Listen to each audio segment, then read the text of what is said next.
Anantapuram urban నియోజకవర్గంలో GGH హాస్పిటల్ని visit చేయడం జరిగింది. ఒక 2 weeks back HDS committee meeting జరిగింది. దానిలో భాగంగా అనేకమైనటువంటి సమస్యలు ఆ రోజు లేవనెత్తడం జరిగింది.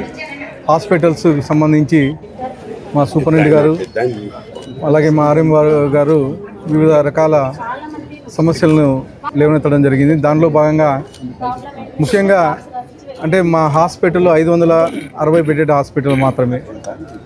ఈరోజు దాదాపు 1200 మంది పైగా ఇన్ పేషెంట్లు ఉన్నారు.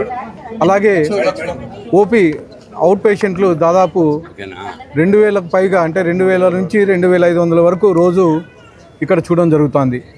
కేవలం మాకు 560 బెడెడ్ హాస్పిటల్కి సంబంధించిన బడ్జెట్ మాత్రమే ఇక్కడ కలిగి ఉంది.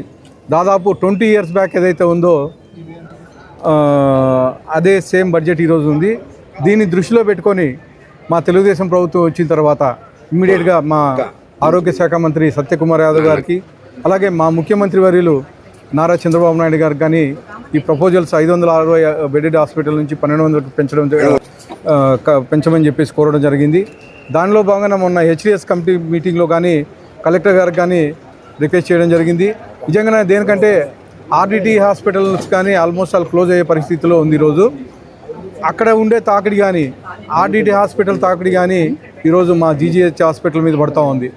ముఖ్యంగా ఆ ఎఫెక్ట్ మెడిసిన్స్ మీద అయితేమి, అలాగే ఇన్ పేషెంట్స్ మీద అయితేమి బాగా ఎక్కువగా ఉంది.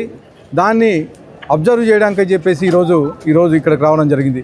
అలాగే డాక్టర్స్ ఇన్ టైంలో వస్తున్నారా లేదా ఇవన్నీ ఈరోజు, అలాగే ఓపీలు కరెక్ట్ జరుగుతున్నాయి లేదా అని ఇవన్నీ విజిట్ చేయడం జరిగింది. అన్నీ సంతృప్తికరంగానే ఉన్నాయి. ముఖ్యంగా మా కొత్త సూపరింటెండెంట్ గారు వచ్చిన తర్వాత హాస్పిటల్ మీద ఇంకా కాన్సన్ట్రేషన్ పెరిగింది. ఖచ్చితంగా మా తెలుగుదేశం ప్రభుత్వంలో ఇంకా అనేకమైనటువంటి సమస్యలన్నీ ఏవైతే ఉన్నాయో అవన్నీ తీర్చుకుంటూ పోతామని చెప్పేసి తెలియజేయడం జరుగుతూ ఉంది. అక్కడక్కడ ఓపీలో డాక్టర్లు ఇంకా లేట్గా రావడం జరిగింది. అవి కానీ కలెక్టర్ గారి దృష్టికి తీసుకెళ్తాను. నేను అబ్జర్వ్ చేసిన దాంట్లో ఆల్మోస్ట్ ఆల్ ఒక 20-25 ఓపీలు ఉంటే దగ్గర 10-15 మంది ఇంకా ఇన్ టైంలో రాలేదు.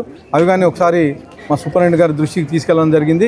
నెక్స్ట్ టైం ఇలా జరగకోకుండా చూసుకుంటామని చెప్పేసి తెలియజేస్తాను.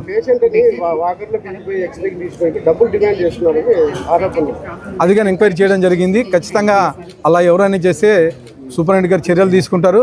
వాళ్ళని కానీ నోటీస్ ఇచ్చేసి సస్పెండ్ చేయడం కానీ జరుగుతుందని చెప్పేసి తెలియజేస్తాం.